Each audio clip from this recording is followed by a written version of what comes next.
നമസ്കാരം. CPIM കേന്ദ്ര committee അംഗം, മുൻ ആരോഗ്യമന്ത്രി, മലയാളികളുടെ മനസ്സിലെ ടീച്ചറമ്മ ശ്രീമതി KK ശൈലജയാണ് ഇന്ന് എന്നോടൊപ്പമുള്ളത്. ശൈലജ ടീച്ചറുടെ രാഷ്ട്രീയ വർത്തമാനമാണ് ഇന്ന് ഈ അഭിമുഖം പരിശോധിക്കുക. Teacher, very warm welcome to the programme. എല്ലാ കാലത്തും പൊതുരംഗത്തായാലും സമൂഹത്തിലായാലും സ്ത്രീകളുടെ മുന്നേറ്റം, സ്ത്രീകളുടെ പ്രാതിനിധ്യം ഉറപ്പാക്കപ്പെടണം എന്ന് നിർബന്ധ ബുദ്ധിയോടുകൂടി സംസാരിക്കുന്ന ആളാണ് ശൈലജ ടീച്ചർ. എല്ലാ വേദികളിലും ഞാനത് ശ്രദ്ധിച്ചു. ഇപ്പോൾ കഴിഞ്ഞ ദിവസം KLF വേദിയിൽ താങ്കൾ പറഞ്ഞത് വനിതാ മുഖ്യമന്ത്രി കേരളത്തിൽ ഉണ്ടാകുന്നതിന് തടസ്സമൊന്നുമില്ല, പക്ഷേ നിലവിൽ ഇപ്പോൾ അങ്ങനെ ഒരു സാഹചര്യം ഇല്ല എന്നാണ്. പക്ഷേ ഇതേ ശൈലജ ടീച്ചർ ഇതിന് മുൻപ് പറഞ്ഞിട്ടുണ്ട്, പാർട്ടിക്കകത്തുള്ള പുരുഷാധിപത്യത്തോട് എതിരിടേണ്ടി വരുന്ന സാഹചര്യം ഉണ്ടായിട്ടുണ്ട് എന്നാണ്. കേരളത്തിൽ ഇപ്പോൾ ഒരു വനിതാ മുഖ്യമന്ത്രിയുടെ ആവശ്യമില്ല എന്ന് ടീച്ചർ കരുതുന്നത് എന്തുകൊണ്ടാണ്?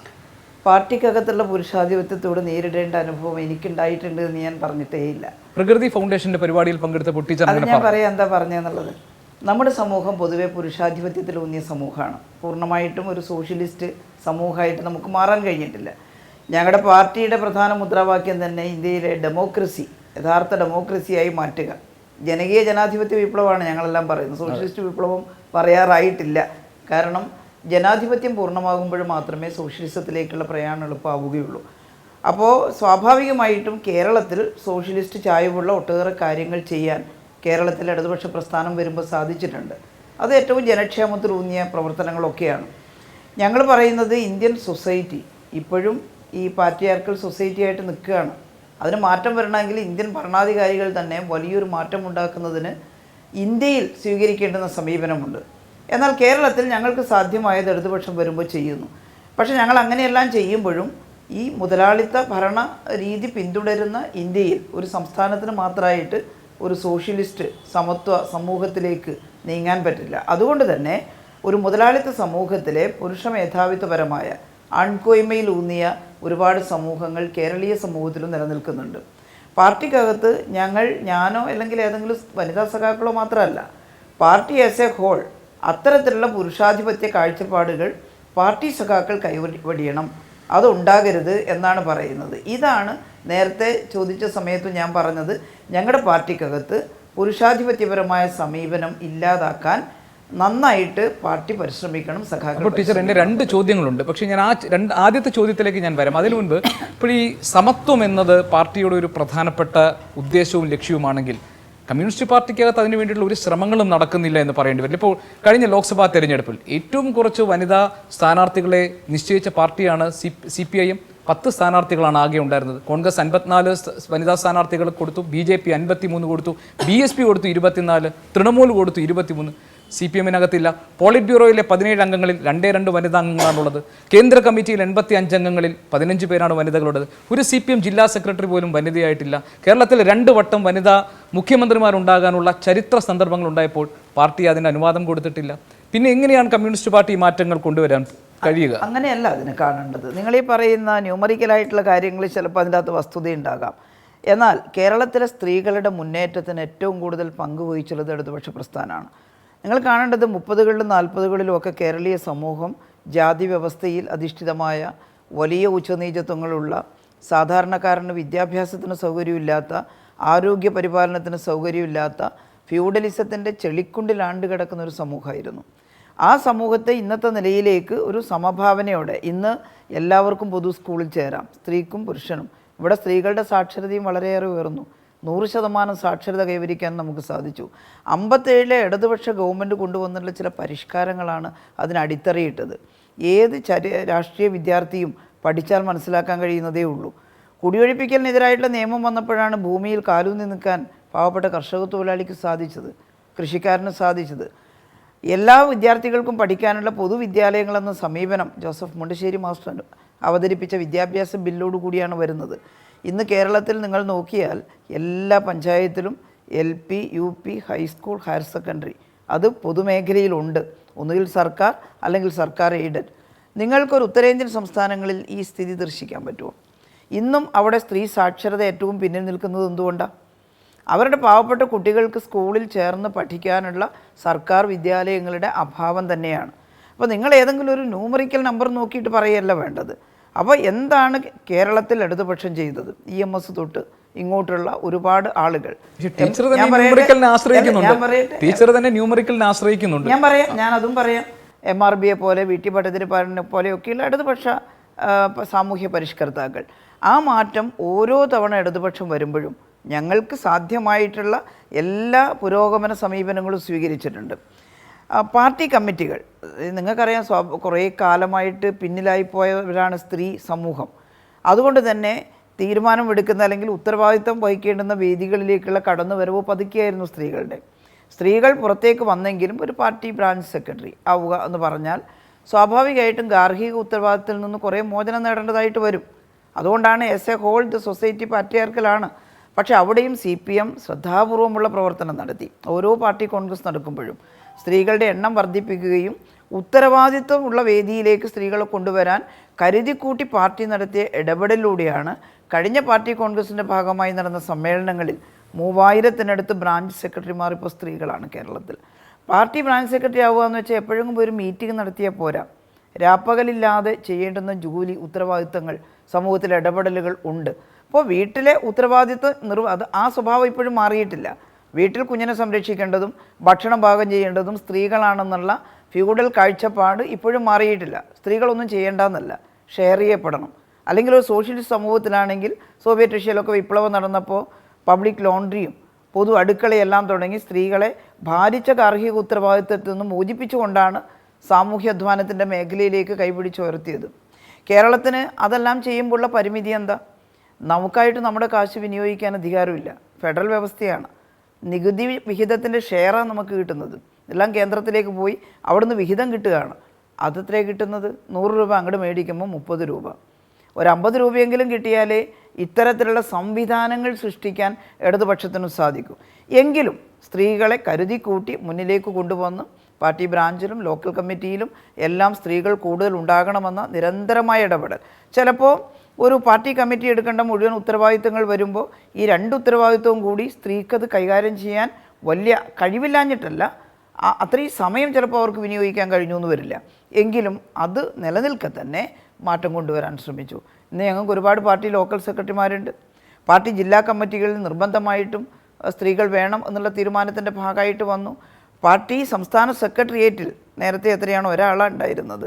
ഇന്ന് ഞങ്ങൾ കേന്ദ്ര കമ്മിറ്റി അംഗങ്ങളായിട്ട് ഞാനുണ്ട്, ശ്രീമതി ടീച്ചറുണ്ട്, സതീദേവിയുണ്ട്, സുജാതയുണ്ട്. വലിയ പ്രാതിനിധ്യത്തിലേക്ക് വരികയാണ്. പാർട്ടി PB എന്ന് പറയാൻ ഏറ്റവും ഉന്നതമായിട്ടുള്ള 8-9 പേരുള്ള ഒരു ബോഡിയിൽ 2 പേര് സ്ത്രീകളാണ്.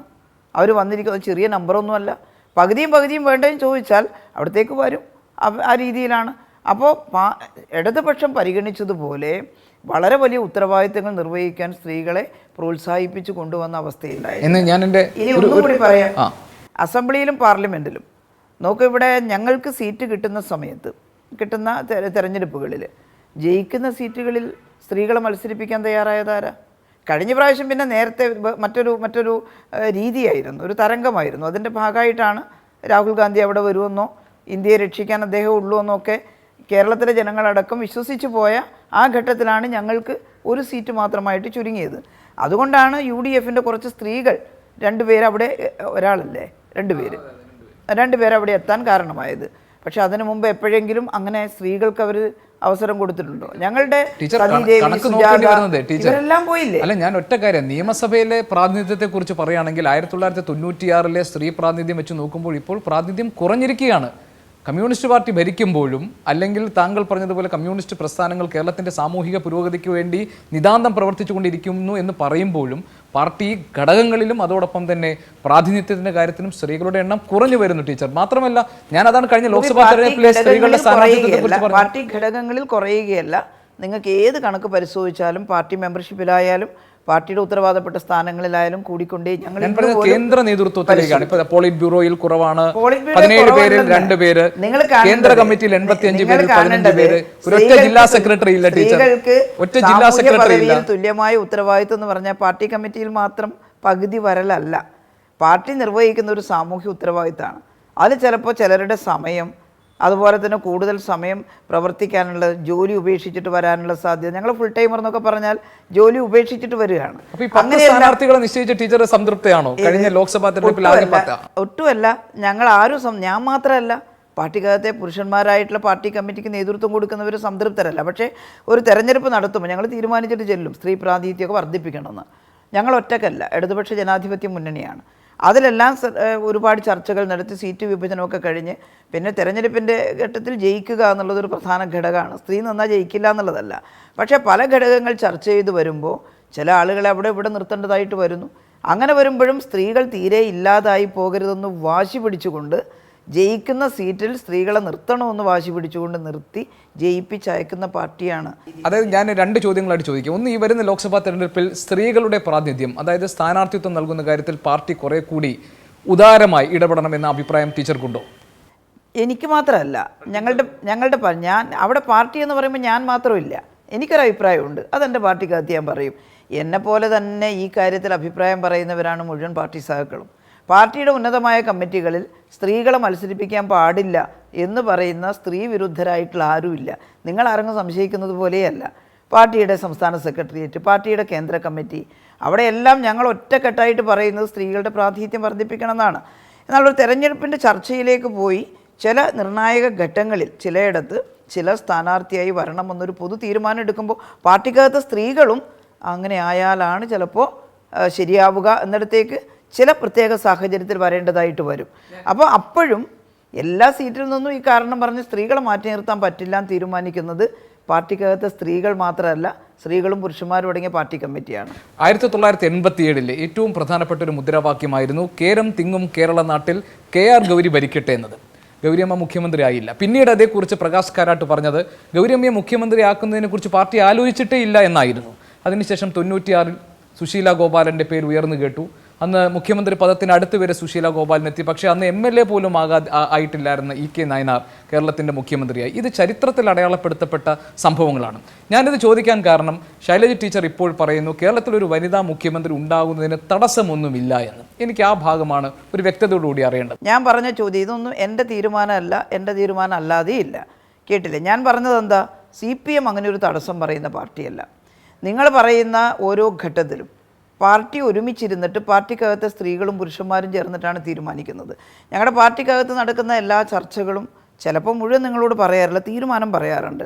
ഞങ്ങളുടെ പാർട്ടിക്കകത്തുള്ളതുപോലെ ജനാധിപത്യം മറ്റൊരു പാർട്ടിക്കകത്തും ഇല്ല എന്ന് ഞാൻ ഉറച്ചു വിശ്വസിക്കുക. കാരണം ഞങ്ങൾക്കറിയാം ഞങ്ങൾക്കതിനകത്ത് അഭിപ്രായം പറയാനുള്ള സ്വാതന്ത്ര്യം എത്രത്തോളം ഉണ്ടെന്ന് ഞങ്ങൾ ഓരോരുത്തരും പറയാറുണ്ട്. അതിൽ നിങ്ങളെന്താ വിചാരിച്ചത്? പാർട്ടിക്കകത്തെ സ്ത്രീകളെല്ലാം കൂടി ഒരു സ്ത്രീ മുഖ്യമന്ത്രിയാവണമെന്നോ സ്ത്രീ മന്ത്രിയാവണമെന്നോ വാദിക്കുന്നതാണോ? സ്ത്രീയോ പുരുഷനോ ആവട്ടെ, ഓരോ വ്യക്തിയെയും വെച്ച് ചർച്ച ചെയ്ത് എല്ലാവരെയും ഒരുമിച്ച് ഈ സ്ഥാനത്തേക്കൊന്നും കൊണ്ടുവരാൻ പറ്റില്ലല്ലോ. ഏറ്റവും ശരിയായിട്ടുള്ളൊരു തീരുമാനം ഞങ്ങൾ എടുക്കുകയാണ്. അതൊരു പക്ഷേ പുരുഷനായിരിക്കും, സ്ത്രീ ആയിരിക്കും. സ്ത്രീ സമത്വം കാണിക്കേണ്ടത് ഏതെങ്കിലും ഒരു പാർട്ടി വനിത ഏതെങ്കിലും ഉന്നതമായൊരു സ്ഥാനത്തിരുന്നത് കൊണ്ട് മാത്രമല്ല, ഈ സമൂഹത്തിൽ അധ്വാനിക്കുന്ന ജനവിഭാഗങ്ങളടങ്ങിയ സ്ത്രീ സമൂഹമുണ്ട്. ഞാൻ ചോദിക്കട്ടെ, ഇന്ദിരാഗാന്ധി ഇന്ത്യൻ പ്രധാനമന്ത്രി ഇന്ദിരാഗാന്ധി ആയതുകൊണ്ട് ഇന്ത്യയിലെ സ്ത്രീ സമൂഹമൊക്കെ രക്ഷപ്പെട്ടോ? എന്താ ബീഹാറിലും UP-യിലൊക്കെയുള്ള ആ പാവപ്പെട്ട സ്ത്രീകളുടെ അവസ്ഥ ഇപ്പം? ശൈലജ ടീച്ചർ, അങ്ങനെയാണെങ്കിൽ പിന്നെ എന്തിനാണ് സംവരണം ഈ രാജ്യത്ത്? സംവരണം കൂടുതൽ സ്ത്രീകളെ അധികാരത്തിൻ്റെ വേദികളിലേക്ക് കൊണ്ടുവരിക എന്നുള്ളത് തന്നെയാണ് തീരുമാനം. എന്നാൽ യാന്ത്രികമായി ഒരു സ്ത്രീ ആക്കാൻ വേണ്ടി ഒരു സ്ത്രീയെ ആക്കുക അതല്ല. ആയതുകൊണ്ടും ഫലമില്ല. ഇടതുപക്ഷത്തിൻ്റെ സ്ത്രീ ആയാലും പുരുഷനായാലും ഞങ്ങളുടെ പോളിസി ഒന്നാണ്, മാറില്ല. ഇപ്പോൾ മുഖ്യമന്ത്രി കസേര സ്ത്രീ ആയാലും പുരുഷനായാലും ഞങ്ങളുടെ പോളിസി ഒന്നാണ്. അപ്പം ഞങ്ങൾ ചർച്ച ചെയ്ത് വരുമ്പം ആർക്കാണ് ഈ ഉത്തരവാദിത്വം ഏറ്റവും നന്നായിട്ട് നിർവഹിക്കാൻ കഴിയുക? അതൊരു പുരുഷനാണെങ്കിൽ ആ കീ പോസ്റ്റിൽ ആ പുരുഷനെ തിരഞ്ഞെടുക്കും. അതല്ല, അവരെക്കാളൊക്കെ സാധ്യതയുള്ളതൊരു സ്ത്രീയാണെങ്കിൽ ഞങ്ങളതിന് മടിക്കാറില്ല. അപ്പോൾ നിങ്ങൾ എന്തെങ്കിലും ഒരു ഉന്നം വെച്ചിട്ട് അല്ലെങ്കിൽ ഏതെങ്കിലും അത് ഈ തെരഞ്ഞെടുപ്പ് കാലത്തൊക്കെ നടക്കുന്ന ഒരു തട്ടിപ്പാണ് ഗോപി. കാരണം ഞാൻ ചോദിക്കുന്നത് 96-ൽ സുശീല ഗോപാലന് എന്ത് അയോഗ്യതയാണ് ഉണ്ടായിരുന്നത്? വീണ്ടും മത്സരിപ്പിച്ച് MLA ആകാതെ അയോഗ്യതയുണ്ടെന്ന് പാർട്ടി പറഞ്ഞിട്ടില്ല. സുശീല ഗോപാലൻ അടക്കമിരിക്കുന്ന ഒരു കമ്മിറ്റി ചർച്ച ചെയ്തിട്ടാണ് ഒരാളെ ആ സ്ഥാനത്തേക്ക് നിശ്ചയിക്കുന്നത്. അത് സുശീല ഗോപാലനായിരുന്നില്ല. അതിൻ്റെ അർത്ഥം സുശീല ഗോപാലനെ തഴഞ്ഞു എന്നല്ല. അവരേറ്റെടുക്കേണ്ട ഉത്തരവാദിത്വം വളരെ ഇഷ്ടത്തോടു കൂടി അവർ ഏറ്റെടുത്തിട്ടുണ്ട്. അവരത് വളരെ ഭംഗിയായിട്ട് നിർവഹിച്ചിട്ടുണ്ട്. മുഖ്യമന്ത്രി ആയാലേ സുശീല ഗോപാലിന് എന്ന് ഉത്തരവാദിത്വം ഞാൻ നിർവഹിക്കാൻ പറഞ്ഞിട്ടില്ല. കഴിയുന്നില്ല. അതല്ല, ശൈല ടീച്ചറോട് എനിക്ക് പറയാം. അപ്പോൾ ശൈല ടീച്ചർ പറഞ്ഞു ഒരു ഉന്നം വെച്ചിട്ട് ഒരു ലക്ഷ്യം വെച്ചിട്ടാണ് ഇത്തരം ചോദ്യങ്ങൾ ഉണ്ടാകുന്നത്. അപ്പോൾ ഞാൻ അതിനകത്ത് ഒരു വ്യക്തത വരുത്തിക്കൊണ്ട് എൻ്റെ അടുത്ത ചോദ്യത്തിലേക്ക് കടക്കാം.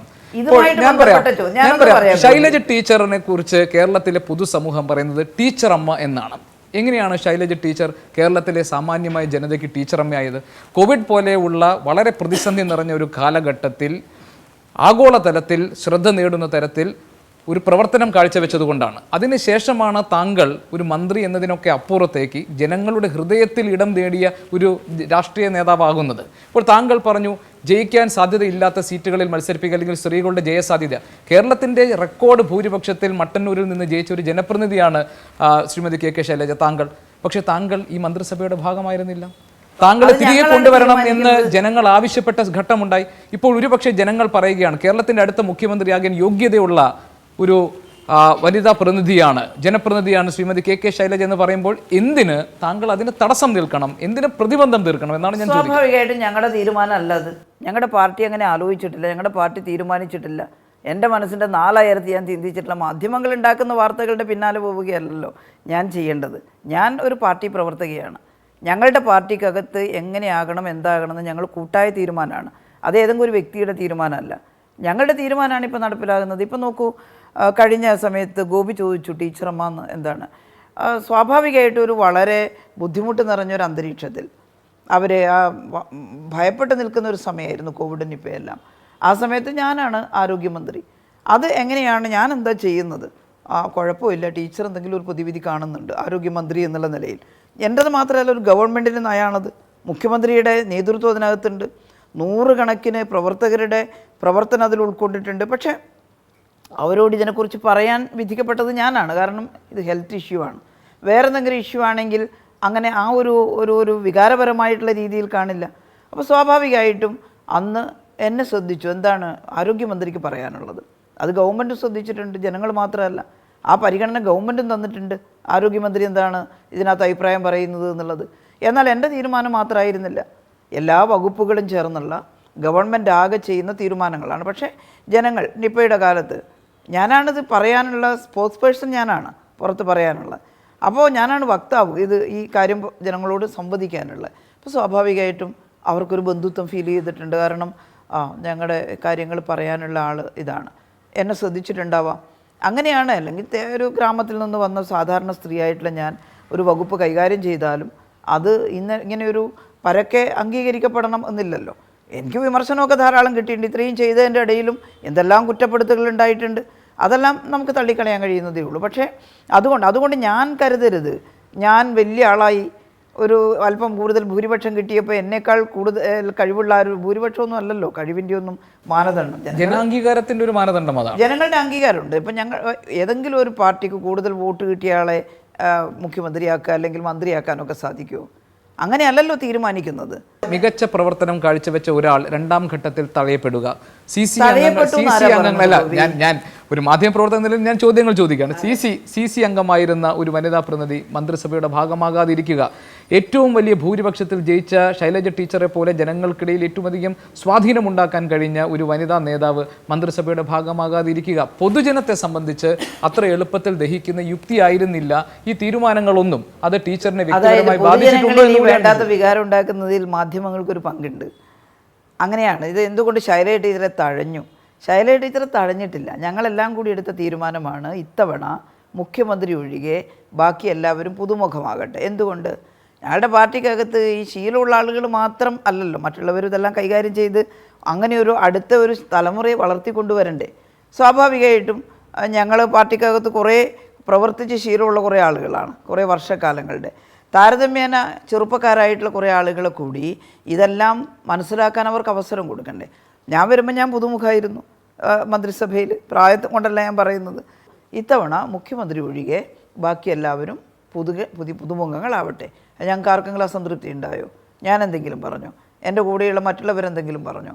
അത് ഞങ്ങളുടെ തീരുമാനമായിരുന്നേ. അതാരെങ്കിലും അടിച്ചേൽപ്പിച്ചൊരു തീരുമാനമല്ല. അടിച്ചേൽപ്പിച്ചതാണെങ്കിൽ നിങ്ങളോട് പറയില്ലേ, അയ്യോ എന്നെ തഴഞ്ഞു കളഞ്ഞു എന്ന് പറഞ്ഞിട്ട് ഞാൻ അതിൻ്റെ നീരസം കാണിക്കണ്ടേ? ശരി, അങ്ങനെ ഒരു ചെറിയ നീരസം ജി സുധാകരനെ പോലൊരു മുതിർന്ന നേതാവ് കാണിച്ചിട്ടുണ്ട്. അദ്ദേഹം പരസ്യമായി തന്നെ പല സന്ദർഭങ്ങളിൽ, ഇപ്പോൾ ഉദാഹരണത്തിന് ആലപ്പുഴയിലെ മെഡിക്കൽ കോളേജിൻ്റെ സ്പെഷ്യാലിറ്റി ബ്ലോക്ക് ഉദ്ഘാടനത്തിന് അദ്ദേഹം പറഞ്ഞത് രാപകൽ അതിനു വേണ്ടി അധ്വാനിച്ച ഒരാളെന്ന നിലയിൽ അദ്ദേഹത്തിനെ ആ ചടങ്ങിന് പോലും വിളിച്ചില്ല. അദ്ദേഹത്തിൻ്റെ കോട്ട് ഞാൻ പറയാണ്, എന്നെ വിളിച്ചില്ലെങ്കിലും കുഴപ്പമില്ല, ശൈലജയെങ്കിലും ഈ ചടങ്ങിനൊന്ന് വിളിക്കാമായിരുന്നുവെന്ന്. അതൊക്കെ തഴയപ്പെടുന്നതിൻ്റെ ഓരോരോ ലക്ഷണങ്ങൾ. അത് ഒരു മിനിസ്ട്രിഷിപ്പ് കഴിഞ്ഞു, എല്ലാ ഉദ്ഘാടന ചടങ്ങിലും അങ്ങനെ ഒരു ശീലമുണ്ടോ കേരളത്തിൽ ഏതെങ്കിലും ഒരു പാർട്ടിയിൽ? മുൻ മന്ത്രി എല്ലായിടത്തും, ഇതെന്താ മുൻ മന്ത്രിയുടെ സ്വന്തമൊന്നും അല്ലല്ലോ ഒന്നും. പുതിയ മന്ത്രിമാർ വരുമ്പോൾ അവർ ഉദ്ഘാടനം ചെയ്യും. അവിടെയല്ല ഇപ്പം ഞാനത് തുടങ്ങിയതാണ് അതുകൊണ്ട് എന്നെ ഉദ്ഘാടനം, എനിക്കങ്ങനെ തോന്നാറേ ഇല്ല. വിളിച്ചാൽ ഞാൻ പോകാനും ഉദ്ദേശിക്കുന്നില്ല. സുധാകരൻ സാബ് സാധാരണ അങ്ങനെ പറയുന്നതല്ല, പക്ഷെ അദ്ദേഹം അങ്ങനെ പറഞ്ഞിട്ടുണ്ടെങ്കിൽ പിന്നെ ഞാനത് നിഷേധിക്കാനോ കൊള്ളാനോ ഒന്നും പോകുന്നില്ല. ഈ അഭിമുഖത്തിനിടയിൽ ശൈലജ ടീച്ചർ അറിയാതെങ്കിലും സൂചിപ്പിച്ചു, തെരഞ്ഞെടുപ്പ് അടുത്ത് വരുമ്പോൾ ഇങ്ങനെയുള്ള ചോദ്യങ്ങൾ ഉണ്ടാവുകയും ആ ചോദ്യങ്ങളിൽ നിന്ന് ചർച്ചകൾ രൂപപ്പെടുകയും ഒക്കെ ചെയ്യുന്നതിനെക്കുറിച്ച് പറഞ്ഞു. ഇപ്പോൾ താങ്കൾ പറഞ്ഞതുപോലെ തന്നെ ഒരു സ്ഥാനാർത്ഥിയായാൽ ആ മണ്ഡലത്തിൽ അവിടുത്തെ ജനങ്ങളുടെ അംഗീകാരം നമ്മൾ ഒരു മാനദണ്ഡമായി അളക്കാനുള്ള ഒരു മാനദണ്ഡം അവർക്ക് കിട്ടുന്ന ഭൂരിപക്ഷമാണ്. അങ്ങനെ നോക്കിയാൽ മട്ടന്നൂരിലാണ് കേരളത്തിൻ്റെ ഈ തെരഞ്ഞെടുപ്പിൽ ഏറ്റവും ഒരു ചരിത്ര വിജയം നേടി താങ്കൾ വന്നു. ഇപ്പോൾ ഇനിതാ ലോക്സഭാ തിരഞ്ഞെടുപ്പ് വരുന്നു. ഇതിനോടകം തന്നെ ചില ഊഹാപോഹങ്ങൾ വന്നു കഴിഞ്ഞു. അതിലൊന്ന് കണ്ണൂരിൽ നിന്ന് ശൈലജ ടീച്ചർ മത്സരരംഗത്തേക്ക് വരുന്നു എന്നുള്ളത്. ഇനി പാർട്ടിക്ക് നോക്കാം, നല്ല ഏറ്റവും മികച്ച ഒരു വനിതാ സ്ഥാനാർത്ഥി, ഏറ്റവും വലിയ ഭൂരിപക്ഷത്തിൽ ജയിച്ച ഒരു സ്ഥാനാർത്ഥി, ഏറ്റവും വലിയ ക്രെഡിറ്റഡ് ആയിട്ടുള്ള മെറിറ്റിൻ്റെ അടിസ്ഥാനത്തിൽ പറ്റിയ ഒരാൾ കെ സുധാകരൻ അവിടെ മാറുന്നു. കണ്ണൂർ CPM-ന് പിടിക്കാൻ പറ്റുന്ന ഏറ്റവും നല്ല അവസരമായിരിക്കും ശൈലജ ടീച്ചറെ പോലൊരു സ്ഥാനാർത്ഥി കണ്ണൂർ ലോക്സഭാ മണ്ഡലത്തിൽ മത്സരിച്ചാൽ അതിനുള്ള സാധ്യതകൾ ഉണ്ടോ? ടീച്ചർ തുറന്നു. ഞങ്ങളുടെ പാർട്ടി സ്ഥാനാർത്ഥികളെ കുറിച്ചൊന്നും ചർച്ച ചെയ്തിട്ടേ ഇല്ല. പാർട്ടിക്കകത്താണല്ലോ ഈ ചർച്ചയെല്ലാം നടക്കുക. അത് കഴിഞ്ഞ് മുന്നണിക്കകത്തും നടക്കണം. ഏത് സീറ്റ് ഈ ഘടകകക്ഷികളിൽ ആർക്ക്, ഇനി ഓരോ കക്ഷിക്കും ഒരു സീറ്റ് കിട്ടിയാൽ അവരുടെ സ്ഥാനാർത്ഥി ആര്, ഈ ചർച്ചയൊന്നും ഇടതുപക്ഷ ജനാധിപത്യ മുന്നണിയിൽ തുടങ്ങിയിട്ടില്ല. അതിൻ്റെ ഒരു ചെറിയ അല പോലും ഉണ്ടായിട്ടില്ല. പിന്നെ എങ്ങനെയാണ് അങ്ങനെ വരുന്നതെന്ന് എനിക്കറിയില്ല. ഇനി സ്ഥാനാർത്ഥികൾ നിശ്ചയം, അത് ശൈലജ ടീച്ചറല്ല ആരായാലും അന്നത്തെ രാഷ്ട്രീയ സാഹചര്യം അനുസരിച്ച് ഞങ്ങളുടെ രാഷ്ട്രീയം പറയും, അതിനാണ് ജനങ്ങൾ വോട്ട് ചെയ്യുന്നത്. വ്യക്തിപരമായി തീരെ വോട്ടില്ല എന്ന് ഞാൻ പറയില്ല. അതൊരു വളരെ ചെറിയ ശതമാനമായിരിക്കുമെന്നാണ് ഞാൻ കരുതുന്നത്. ടീച്ചർ, ജനങ്ങൾ പ്രതിഷേധിച്ച് VS-ന് സ്ഥാനാർത്ഥിത്വം കൊടുത്ത ഒരു അനുഭവം നമ്മുടെ മുന്നിലുണ്ട്. ജനങ്ങൾ പ്രതിഷേധിച്ചുകൊണ്ടാന്ന് ആരാ പറഞ്ഞത്? ഞങ്ങളുടെ പാർട്ടിക്കകത്ത് നടക്കുന്ന ചർച്ചകൾ എന്തെങ്കിലും നിങ്ങൾ അറിയുന്നുണ്ടോ? അതല്ല, നിങ്ങൾ ചിലപ്പോൾ ചില കാര്യങ്ങൾ പ്രഖ്യാപിക്കുന്നു, അത് നടക്കാതിരുന്നാൽ നടന്നില്ല എന്ന് വിമർശിക്കുന്നു, നടന്നാൽ ഞങ്ങൾ പറഞ്ഞതുകൊണ്ട് ഇങ്ങനെ മാറി എന്ന് പറയുന്നു. അതായത് ലോക്സഭാ തെരഞ്ഞെടുപ്പിലെ സ്ഥാനാർത്ഥിത്വം സംബന്ധിച്ച ഒരു ആലോചനയും ടീച്ചറുടെ മനസ്സിൽ ഇപ്പോഴില്ല? ഒന്നുമില്ല. ഞാനിപ്പോൾ മട്ടന്നൂർ നിയോജക മണ്ഡലത്തിലെ MLA ആണ്. ആ പ്രവർത്തനം ഞാൻ നടത്തിക്കൊണ്ടിരിക്കുക. എൻ്റെ നിയോജക മണ്ഡലത്തിൽ എൻ്റെ പ്രോജക്റ്റുകൾ, ഗവൺമെൻറ്റിൽ നിന്ന് കിട്ടാനുള്ള ആനുകൂല്യങ്ങൾ, അത് വാങ്ങിയെടുക്കാനുള്ള എൻ്റെ പ്രവർത്തനം, അതോടൊപ്പം പാർട്ടി കേന്ദ്ര കമ്മിറ്റി അംഗം എന്നുള്ള നിലയിൽ എൻ്റെ രാഷ്ട്രീയ പ്രവർത്തനം, എനിക്ക് വേറൊന്നും ചിന്തിക്കാൻ നേരമില്ല, ഞങ്ങൾക്ക് ആർക്കും ഇല്ല. അതുകൊണ്ട് ശൈലജ ടീച്ചർ, ഞാൻ പറയുന്നത് ശൈലജ ടീച്ചർ അങ്ങനെ ജനങ്ങൾക്കിടയിൽ പ്രവർത്തിച്ച ഒരു പാരമ്പര്യം ടീച്ചർക്കുണ്ട്. ഞാൻ അതിനെ നിഷേധിക്കില്ല. പക്ഷേ ടീച്ചറിനെ ഈ സമൂഹം അടയാളപ്പെടുത്തിയത് ആരോഗ്യമന്ത്രി എന്ന നിലയിൽ ഏറ്റവും പ്രതിസന്ധി നിറഞ്ഞ ഒരു ഘട്ടത്തിൽ കേരളത്തിന് സുരക്ഷിതമായി ഈ ഘട്ടത്തെ അതിജീവിക്കാൻ അതിന് നേതൃത്വം നൽകിയ ഒരാളെന്ന നിലയിലാണ്. അവിടെയാണ് എൻ്റെ ചോദ്യം. അതിനുശേഷം ഈ വകുപ്പ് കൈകാര്യം ചെയ്യാൻ വീണ ജോർജ് എത്തുന്നു. വീണയ്ക്ക് താങ്കൾ ഏതെങ്കിലും തരത്തിലുള്ള നിർദ്ദേശങ്ങൾ നൽകുകയോ ഉപദേശങ്ങൾ നൽകുകയോ അവർ ഈ വകുപ്പ് കൈകാര്യം ചെയ്യുന്നതുമായി ബന്ധപ്പെട്ട് താങ്കൾക്കൊരു വിലയിരുത്തലോ ഉണ്ടോ പറയാൻ? വീണ നല്ല വിദ്യാഭ്യാസമുള്ള ഒരാളാണ്, ഉയർന്ന വിദ്യാഭ്യാസ യോഗ്യതയുള്ള ഒരാളാണ്, നന്നായിട്ട് പൊതുപ്രവർത്തകരെ കണ്ടിട്ടുള്ള ആളാണ്. മാധ്യമപ്രവർത്തക എന്നുള്ള നിലയിൽ ഞങ്ങളെപ്പോലുള്ള ആളുകളെയൊക്കെ ഇൻ്റർവ്യൂ ചെയ്യുകയും നന്നായിട്ട് വിമർശിക്കുകയും ഒക്കെ ചെയ്തിട്ടുള്ള ആളാണ്. അങ്ങനെയുള്ള ഒരാൾക്ക്, ഒരു തീരെ ഇതുവരെ ഒരു പരിചയമില്ലാത്ത ഒരാളാണെങ്കിൽ നമ്മൾ ഉപദേശിക്കണം. അതല്ല, വീണ സാമൂഹ്യ പ്രവർത്തനത്തെക്കുറിച്ച് ഒരുപക്ഷെ പാർട്ടിക്കകത്തും വന്നിട്ടുണ്ട്. ഇപ്പം പാർട്ടിക്ക് അകത്ത് വരുന്നതിന് മുമ്പ് തന്നെ നോക്കിക്കാണുകയും പഠിക്കുകയും ചെയ്തിട്ടുള്ള ആളാണ്. അങ്ങനെയുള്ള ഒരാളെ ഞാൻ പ്രത്യേകിച്ച് എന്തെങ്കിലും വ്യക്തിപരമായി ഉപദേശിക്കേണ്ടതില്ല. പക്ഷേ ഇത്രയും വലിയൊരു പ്രതിസന്ധി ഘട്ടത്തെ അതിജീവിച്ച അനുഭവ സമ്പത്തുള്ള ടീച്ചർ അല്ലെങ്കിൽ വേറെ ആരാണ് അവർക്ക് ഉപദേശം കൊടുക്കാൻ? അല്ല, അത് വ്യക്തിപരമായ ഉപദേശമല്ല. നമ്മൾ ആ പ്രതിസന്ധി ഘട്ടത്തിൽ കേരളത്തിൽ ശൈലജ ടീച്ചർ അല്ല, ഇടതുപക്ഷ ജനാധിപത്യ മുന്നണി ഉണ്ടാക്കിയിട്ടുള്ള ചില പ്രോട്ടോക്കോളുകളുണ്ട്. ഇപ്പോൾ ഹെൽത്ത് ഡിപ്പാർട്ട്മെൻറ്റ് അതൊരു ശൈലജ ടീച്ചറുടെ മാത്രമല്ലല്ലോ. അതിനകത്തുള്ള എക്സ്പേർട്ടുകൾ, മുഖ്യമന്ത്രിയുടെ ഉപദേശ നിർദ്ദേശങ്ങൾ, അതിന് പുറത്ത് ഞങ്ങൾ രൂപീകരിച്ചിട്ടുള്ള എക്സ്പേർട്ട് കമ്മിറ്റി ഞങ്ങളെല്ലാം ഇരുന്ന് ചർച്ച ചെയ്ത് അതിൽ തീർച്ചയായിട്ടും ആരോഗ്യവകുപ്പ് മന്ത്രിയുടെ അഭിപ്രായങ്ങൾ ഉൾച്ചേരും. ടീച്ചർ പറഞ്ഞു എല്ലാ കാലത്തും മന്ത്രിയായിരിക്കാൻ കമ്മ്യൂണിസ്റ്റ് പാർട്ടിക്കകത്തുനിന്നല്ല ഒരു രാഷ്ട്രീയ പ്രസ്ഥാനത്തിനകത്തും സാധിക്കില്ല. പാർട്ടി ഒന്നാകെ എടുത്ത തീരുമാനത്തിൻ്റെ ഭാഗമായിട്ടാണ് പുതുമുഖങ്ങളെ കൂടുതലായി ഉൾപ്പെടുത്താൻ തീരുമാനിച്ചത്. പക്ഷേ സാമാന്യമായ രീതിയിൽ ഇത്തരം പരിഷ്കാരങ്ങളൊക്കെ വരുത്തുമ്പോൾ അനുഭവ സമ്പത്തുള്ള പരിചയ സമ്പത്തുള്ള വളരെ സീനിയർ ആയിട്ടുള്ള ആളുകളെയും അതിനോടൊപ്പം തന്നെ ചെറുപ്പക്കാരെയും ഉൾപ്പെടുത്തുന്ന ഒരു മിക്സ് ആയിരിക്കും സാധാരണ നിലയിൽ ഒരു മന്ത്രിസഭാ രൂപീകരണത്തിൻ്റെ ഘട്ടത്തിൽ ആലോചനയിലുണ്ടാവുക. പക്ഷേ ഇവിടെ നോക്കൂ, താങ്കൾ ഈ മന്ത്രിസഭയുടെ ഭാഗമല്ല, ജി സുധാകരനെ പോലെ ഒരാൾ മന്ത്രിസഭയുടെ ഭാഗമല്ല, തോമസ് ഐസക്കിനെ പോലെ ഒരാൾ മന്ത്രിസഭയുടെ ഭാഗമല്ല. അപ്പോൾ ഇത്തരത്തിലുള്ള ഒഴിവാക്കപ്പെടലുകൾ ഇത് പൊതുജനത്തിന് മുന്നിൽ ന്യായീകരിക്കപ്പെടുമോ, നീതീകരിക്കപ്പെട്ടിട്ടുണ്ടോ? ഞാൻ ടീച്ചർ ആ കാലം ഒന്ന് ആലോചിച്ച് നോക്കൂ, ടീച്ചറിന് എങ്ങനെയാണ്? തീർച്ചയായിട്ടും ഞങ്ങളിപ്പോൾ ഞാനോ ജി സുധാകരനോ തോമസ് ഐസക്കോ മാത്രമൊന്നും അല്ലല്ലോ ഞങ്ങളുടെ കേന്ദ്ര കമ്മിറ്റിയിലുള്ളത്. ഞങ്ങളുടെ കേന്ദ്ര കമ്മിറ്റി അംഗങ്ങളെല്ലാം മന്ത്രിയായിട്ടില്ലല്ലോ ഞങ്ങളാകുമ്പോൾ. എന്നേക്കാൾ അനുഭവ പരിജ്ഞാനമുള്ള ആളുകൾ പാർട്ടി കേന്ദ്ര കമ്മിറ്റിയിലുണ്ടായിരുന്നല്ലോ. അവർ മന്ത്രിയാവുന്നതിന് മുമ്പേ ഞാനാകുമ്പോൾ വേണമെങ്കിൽ അവർക്ക് ചോദിക്കാമല്ലോ. ഇത്രയും അനുഭവ സമ്പത്തുള്ള ഞങ്ങളിവിടെ ഇരിക്കുമ്പം ഈ പെട്ടെന്ന് കേന്ദ്ര കമ്മിറ്റിയിലൊക്കെ വന്നിട്ടുള്ള ശൈലജ ടീച്ചർ അങ്ങനെ മന്ത്രിയായി എന്ന് വേണമെങ്കിൽ ചോദിക്കാം. അതുപോലെ ഞങ്ങൾ ആലോചിച്ചത് ഇനി കേന്ദ്ര കമ്മിറ്റി അംഗങ്ങളൊന്നും അല്ലെങ്കിലും രാഷ്ട്രീയ രംഗത്ത് പ്രവർത്തിച്ച് ശീലമുള്ളവരാണ് ഇവരിൽ പലരും. അവരെ ഈ രംഗത്തേക്ക് കൊണ്ടുവരുമ്പോൾ അവരെങ്ങനെ അവരുടെ വർഗ്ഗബഹുജന സംഘടനാ രംഗത്തെല്ലാം പ്രവർത്തിച്ചോ, എങ്ങനെ രാഷ്ട്രീയ രംഗത്ത് പ്രവർത്തിച്ചോ അവരുടെ ആ കഴിവുകൾ ഇവിടെ അവരെടുക്കും. ഇനി ആ വ്യക്തിപരമായ കഴിവുകൾ മാത്രം പോരല്ലോ. അതാണ് ഞാൻ പറഞ്ഞത്, നമുക്കൊരു മാനിഫെസ്റ്റോ ഉണ്ട്, നമുക്കൊരു മുന്നണിയുണ്ട്, ഗവൺമെൻറ്റിനെ ഗൈഡ് ചെയ്യുന്ന കമ്മിറ്റികളുണ്ട്. അവരെല്ലാം ചേർന്നിട്ടല്ലേ ഒരാളെ ഏറ്റവും നല്ല മന്ത്രിയാക്കുന്നത്. അത് എന്നെ അങ്ങനെ ആക്കിയതുപോലെ അതേ കമ്മിറ്റികൾക്കും അതേ നേതൃത്വത്തിനും ഈ പുതിയ ആളുകളെയും ഗൈഡ് ചെയ്ത് നല്ല മന്ത്രിയാക്കാൻ പറ്റുമല്ലോ. അതുകൊണ്ട് ഞങ്ങൾ പരിചയമില്ലാത്ത ഇല്ലാത്തത് കൊണ്ട് ഇവരെല്ലാം തോറ്റുപോകുമെന്ന് ഞങ്ങൾ വിലയിരുത്തിയിട്ടില്ല. അങ്ങനെയാണത് സംഭവിക്കുന്നത്. ശരി, ഈ സർക്കാരിനെ എങ്ങനെ വിലയിരുത്തുന്നു എന്ന് ഞാൻ ടീച്ചറോട് ചോദിക്കുന്നില്ല. കാരണം ടീച്ചർ എങ്ങനെയാണ് ഈ സർക്കാരിനെയും അതൊരു ഇടതുപക്ഷ സർക്കാരിൻ്റെ പ്രവർത്തനങ്ങളെ കാണുക എന്ന് എനിക്ക് നിശ്ചയമുണ്ട്. പക്ഷേ ഞാൻ ചോദിക്കുന്നത് സാമൂഹിക സാംസ്കാരിക രംഗത്തെ പ്രമുഖർ ഈ സർക്കാരിനെക്കുറിച്ചും മുഖ്യമന്ത്രി പിണറായി വിജയനെക്കുറിച്ചുമൊക്കെ നടത്തിയിട്ടുള്ള പരാമർശങ്ങളെ ടീച്ചർ എങ്ങനെ കാണുന്നു എന്നെനിക്കറിയാൻ താല്പര്യമുണ്ട്. MT വാസുദേവൻ നായർ അദ്ദേഹം പറഞ്ഞ കാര്യങ്ങൾ ഞാൻ ആവർത്തിക്കേണ്ട കാര്യമില്ല, താങ്കൾക്കറിയാം. തൊട്ടു പിന്നാലെ M മുകുന്ദൻ പറയുന്നു സിംഹാസനങ്ങളിൽ ഇരിക്കുന്നവർ അവർ ഒഴിയേണ്ട സമയത്ത് സിംഹാസനങ്ങൾ ഒഴിയണം ഈ ജനായത്ത ഭരണ സംവിധാനത്തിൽ നിന്ന്. അപ്പോൾ കേന്ദ്രത്തിലെ നരേന്ദ്രമോദി എന്ന പോലെ തന്നെ കേരളത്തിൽ പിണറായി വിജയൻ്റെ ഭരണശൈലിയെയും ഇത്തരം വിമർശനങ്ങൾ നേരിടുന്നുണ്ട്. എങ്ങനെയാണ് അവരാരെങ്കിലും പിണറായി വിജയൻ ഒഴിയണം എന്ന് പറഞ്ഞോ?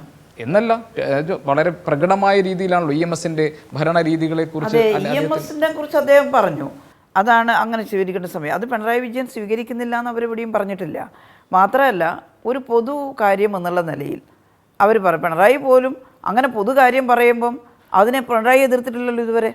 എന്നെപ്പറ്റി ഇങ്ങനെ പറഞ്ഞു ശരിയല്ല എന്ന് നമ്മൾ കേരളത്തിൻ്റെ മുഖ്യമന്ത്രി പറഞ്ഞിട്ടില്ല. MTയും അതുപോലെ M മുകുന്ദേട്ടനും ഒക്കെ പല ഘട്ടങ്ങളിലും ഇടതുപക്ഷ ആശയങ്ങളെ വളരെ പ്രകടമായിട്ട് MT ഒരുപാട് പറഞ്ഞിട്ടില്ലെങ്കിലും ചിലയിടത്ത് പറഞ്ഞിട്ടുണ്ട്.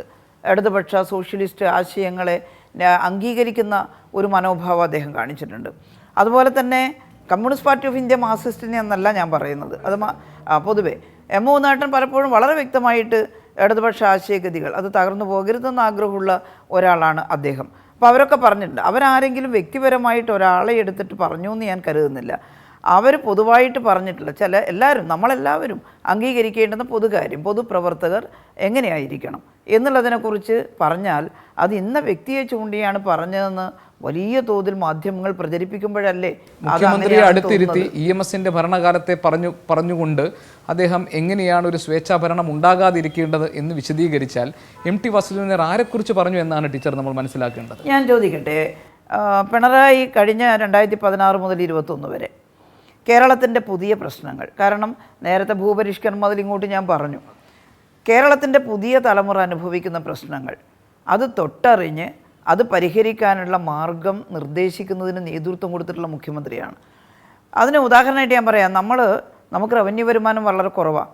എന്നിട്ടും ക്ഷേമ പദ്ധതികൾ ഏറ്റവും ചെയ്തുകൊണ്ടാണ് നമ്മൾ താഴെ തട്ടിലുള്ള സകലരുടെ പ്രശ്നങ്ങളും പരിഹരിക്കാൻ മുതിർന്നത്. ഏതെങ്കിലും ഒരു സംസ്ഥാനത്ത് വീടില്ലാത്ത മുഴുവൻ ആളുകൾക്കും ഗവൺമെൻറ് മുൻകൈയെടുത്ത് വീടുണ്ടാക്കി കൊടുക്കുന്നുള്ള പദ്ധതിയുണ്ട്. അതൊരു സോഷ്യലിസ്റ്റ് ആശയമാണ്. എന്തുകൊണ്ടാണ് ഉത്തർപ്രദേശിലെ തെരുവിൽ താമസിക്കുന്നവരും അതുപോലെ തന്നെ പുഴക്കരയിൽ അവർക്ക് സ്വന്തമായിട്ട് രജിസ്ട്രേഷൻ ഇല്ലാത്ത യമുനയുടെ ഒക്കെ കരയിലൊക്കെ താമസിക്കുന്ന ആളുകളും വെള്ളപ്പൊക്കം വന്ന് ഇതൊക്കെ ഒഴുകിപ്പോകുമ്പോൾ മറ്റൊരു കരയിൽ പോയി തമ്പ് കെട്ടി പാർക്കുന്നത്? പുനരധിവാസമുണ്ടോ? അവിടെ വേറെ ഏതെങ്കിലും തരത്തിലല്ലോ വളരെ ചെറിയ എന്തെങ്കിലും സ്കീം ഉണ്ടാകാം. പക്ഷേ ഇവിടെയോ, ഇവിടെ ഓരോരുത്തരെയും തൊട്ട് കൊണ്ടുള്ള പദ്ധതികളല്ലേ നമ്മൾ ചെയ്യുന്നത്.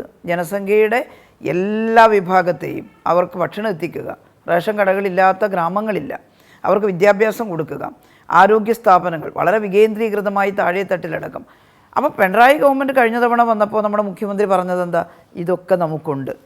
പക്ഷേ ഇത് മാത്രമല്ല പുതിയ കേരളത്തിൻ്റെ പ്രശ്നം. അതെന്താ, നമ്മുടെ ചെറുപ്പക്കാർ അഭ്യസ്തവിദ്യരായിരിക്കുന്നു. ആ അഭ്യസ്തവിദ്യരായ ചെറുപ്പക്കാർക്ക് അവരെവിടെ അധിവസിപ്പിക്കും? അവർക്കെല്ലാം വെളിയിൽ പോകാൻ പറ്റില്ല എപ്പോഴും. മാത്രമല്ല ഈ ഏറ്റവും നല്ല ബ്രെയിൻ അത് പുറത്തേക്ക് പോകുന്ന സമയത്ത് കേരളത്തിൻ്റെ പ്രൊഡക്ഷൻ, കേരളത്തിൻ്റെ വളർച്ച അതിന് തടസ്സമുണ്ടാകുന്നു.